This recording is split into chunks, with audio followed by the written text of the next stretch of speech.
अस्सलामुअलैकुम। Welcome to cricket with Adil Ilyas. नाजरीन, आज के दिन दो टेस्ट मैचेस का आगाज हुआ। अब आप इमेजिन कर रहे होंगे कौन से दो टेस्ट मैच।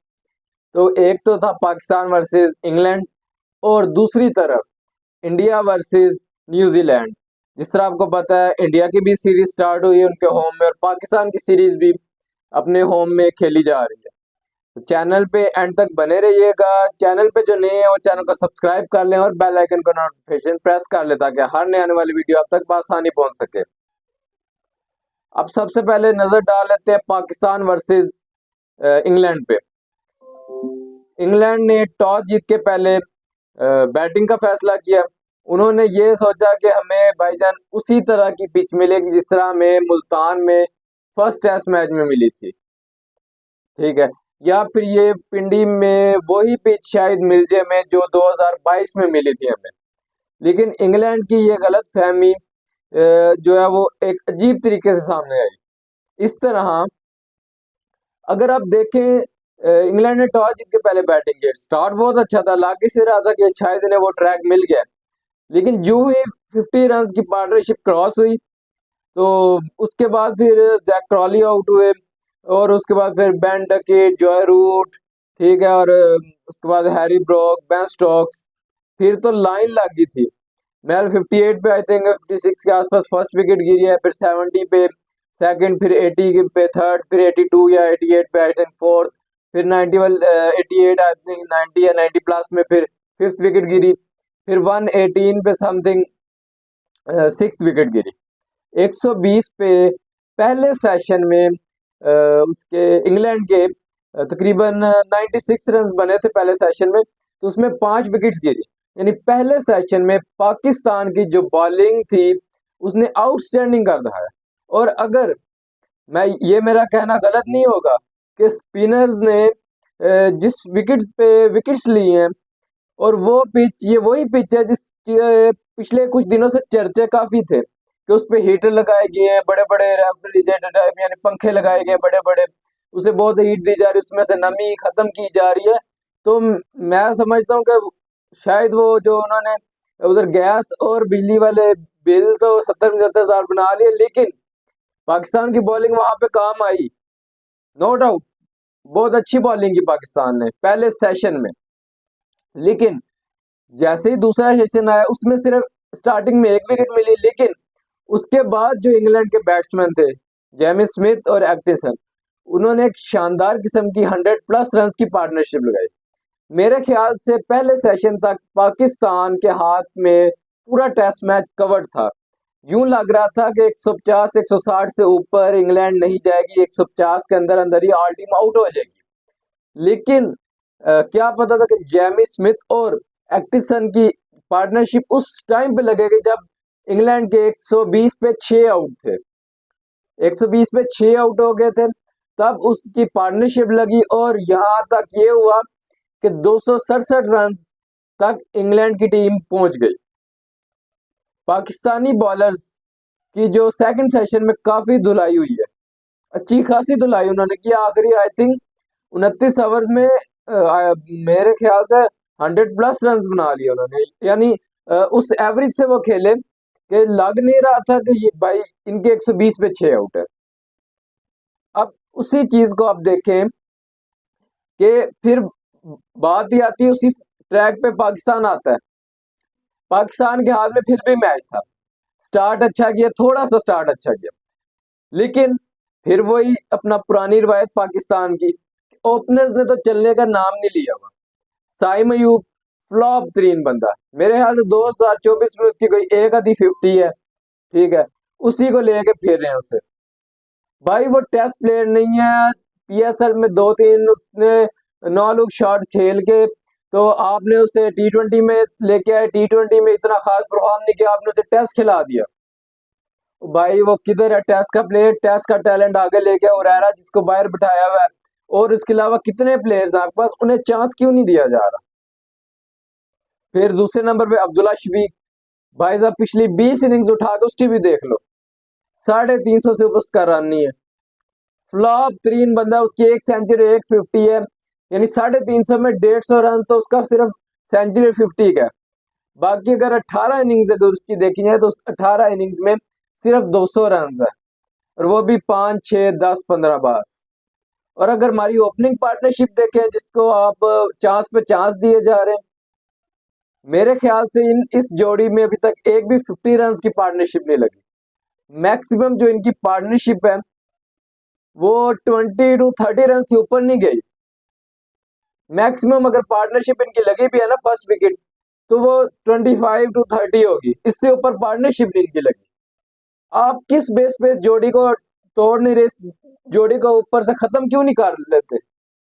आप किसी और को क्यों नहीं नीचे से चांस देते? इतना टैलेंट पाकिस्तान में पड़ा, फिर आप कहते हैं टैलेंट नहीं है पाकिस्तान में। इतना टैलेंट है, आप उसे आगे लेके आए। टेस्ट मैचेस हैं, उसमें उनका अवेल करें। अब कायदे ट्रॉफी भी हो रही है, उससे पहले कितनी कायदे ट्रॉफीज हुई हैं, दीगर टेस्ट मैचेस के टूर्नामेंट हुए हैं, लेकिन आप क्यों नहीं इसमें से टैलेंट उठा के आगे लेके आते? जो जहान का कचरा आप उठा के पाकिस्तान टीम में डाल देते हैं। इस तरह नहीं मैच जीते जाते।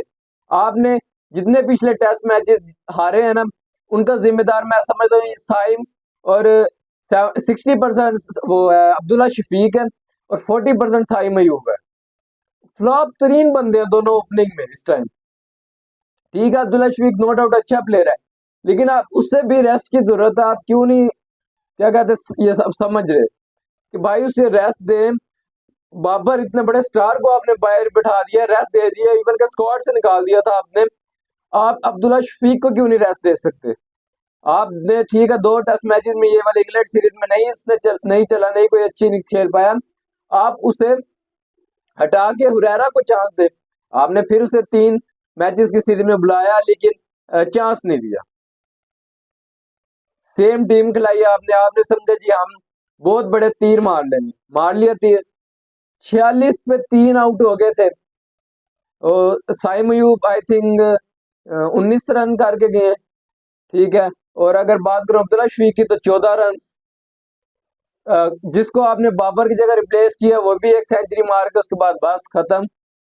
कामरान गुलाम साहब दूसरी इनिंग्स में उन्होंने 31 रन बनाए। उसके बाद अब ये तीसरे टेस्ट की पहली इनिंग्स में 3 रन पे एक्टिसन की बॉल पे आउट। भाई अभी तो सिर्फ 22 ओवर से रह गए डे 1 के एंड के, तो आप हमें, हमारे तो ओपनर्स को चाहिए था वही खड़े रहते, कम से कम 22 ओवर खेलते आज के, कल का दिन कल का देखी जाती। कम से कम आज तो एक स्टेबल रन बनाते और विकेट्स अपनी रोक के रखते, लेकिन नहीं, इन्हें तो भाई अपनी वो रिवायत को बरकरार रखना है। साइम और अब्दुल्ला को अपनी रिवायत बरकरार रखना है, उन्होंने टाइम से आउट हो जाना है, नीचे वालों पे प्रेशर आ जाना है। अभी देखे शान है, या तो पाकिस्तान इसको पार कर जाएगा, यानी अभी दोनों तरफ 50-50 चांस है। अब कुछ नहीं कहा जा सकता कि गेम किसकी तरफ पलट सकती है। अब कल का डे स्टार्ट होता है, शान देखें, देखने तो आपको लगेगा कल वो 100-150 मार गया, लेकिन अगर देखने पे आए तो क्या पता वो 20-21 रन पे कल डे 2 के स्टार्ट में ही आउट हो जाए। उसका भी कोई पता नहीं है, किस टाइम चल जाए तो चल, किसी टाइम क्या वो कोई 10 मैचेस इनिंग्स नहीं, 10 मैचेस में कोई एक आधे मैच में वो चल जाता है, बस उसके अलावा उसकी कोई खास इनिंग्स नहीं है। इस टेस्ट मैच में उसका सिर्फ एक 150 रन है। उसके अलावा अगर उसकी आप बाकी तकरीबन 3 इनिंग्स उठा के देख लें तो उसकी कोई परफॉर्मेंस नहीं है। वो किस बेस पे टीम में है यार, कोई समझ नहीं आती। अब थोड़ा सा उससे नीचे आते हैं, मोहम्मद रिजवान, शकील, सलमान अली आगा, आमिर जमाल, बस यहाँ बैटिंग है। क्या पाकिस्तान 350 यानी 300-350 रन बना लेगी? क्या उससे पहले ही आउट हो जाएगी? अगर तो पाकिस्तान लीड देता है तो ठीक है, अगर लीड लेता है तो फिर तो पाकिस्तान के लिए 4th इनिंग्स में, ठीक है, बहुत मुश्किल हो जाएगी, क्योंकि 4th इनिंग्स का प्रेशर ही बहुत होता है आप पे। कोई भी टीम है उस पर एक दफा प्रेशर आ जाता है, अगर आपके एक तो आपने लीड अगले से ली हो, यानी ट्रायल पे आप पूरा ना कर सके, फिर वो आगे 300-350 फिर बना दे, तो चौथे इनिंग में तो आपके लिए वो मसला खड़ा हो जाएगा। फिर आप क्या करेंगे? फिर आप जी मुख्तलिफ चीजों पे आएंगे, फिर वक्त नहीं रहेगा। अभी वक्त है, कंट्रोल कर सकते हैं आप। जो भी अब आपने करना है वो अभी टाइम है, ठीक है। यहाँ पे अभी भी मैच बहुत क्या कहते हैं खराब नहीं हुआ, अभी भी संभाला जा सकता है। तो अभी भी आप इसको कंट्रोल करके 300-350 अगर टोटल लगाएं बोर्ड पे, तो कम अज कम 80 to 90 रन का अगर उनके पास जाता भी है ना, लीड जाती है यानी आपकी उनकी तरफ जाती है, तो वो कम से कम आप 90 पे 3 तो आउट कर देना उनके, 3-4 2-3 तो कम से कम आउट करे, चल 4-5 दूर की बात है, 2-3 आउट कर दे उनके 90 में। जब आगे लीड मिले उन्हें आप 300 तक भी रोक लेते हैं, तो आपके पास कम से कम 200 250 का टारगेट होगा, आप आसानी से चेज कर सकते हैं। ये चीज आपको देखनी पड़ेगी। खैर, टेस्ट बहुत अच्छा रहा, ठीक है, पाकिस्तान ने बहुत अच्छी बॉलिंग की। अब बात करें साजिद और नुमान की।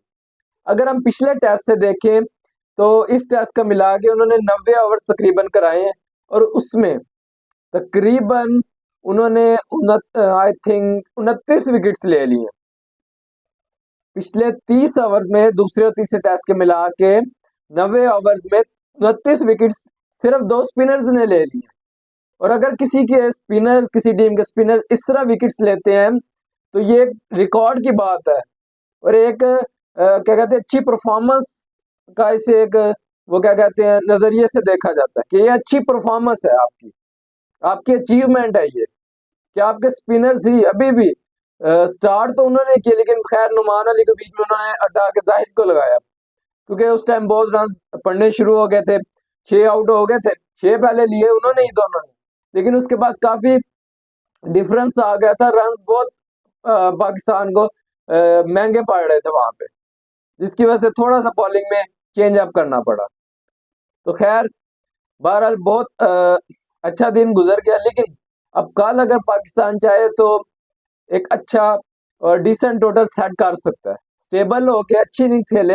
अभी हमारे पास 4-5 बैट्समैन हैं जो कि रिलायबल होकर खेल सकते हैं, तो मैं समझता हूँ कम अज कम अभी ने 150-200 तक तो सोचना भी नहीं चाहिए कि कोई विकेट हमारी गिरे।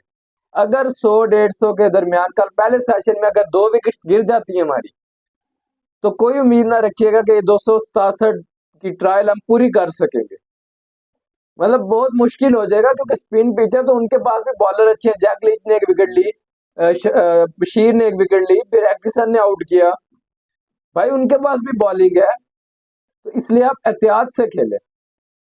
आपने मैच जीतना है, सीरीज जीतनी है। खैर, टेस्ट चैंपियनशिप से तो आप बाहर हो गए, लेकिन आपने मैच जीतना है, सीरीज भी जीतनी है, तो कोशिश करें बराए मेहरबानी एक स्टेबल होकर खेलें। खैर, चैनल पे जो नया चैनल को सब्सक्राइब कर लें, बेल आइकन नोटिफिकेशन प्रेस कर लें, चैनल और वीडियोस को ज्यादा से ज्यादा शेयर करें, ताकि मजीद भी लोगों तक ऑथेंटिक और इंटरेस्टिंग अपडेट्स बआसानी इस प्लेटफॉर्म के जरिए पहुंच सके। मिलते हैं इंशाल्लाह आपसे नेक्स्ट वीडियो में। नेक्स्ट वीडियो में मैं आपसे ये भी इंडिया की जो रिव्यू है डे 1 का, इंशाल्लाह आपसे नेक्स्ट वीडियो में शेयर करूंगा, आपने वो भी लाजमी वॉच करनी है, और वीडियो मेरी कंप्लीट वॉच करनी है। तो मुझे दीजिए इजाजत, अल्लाह हाफिज।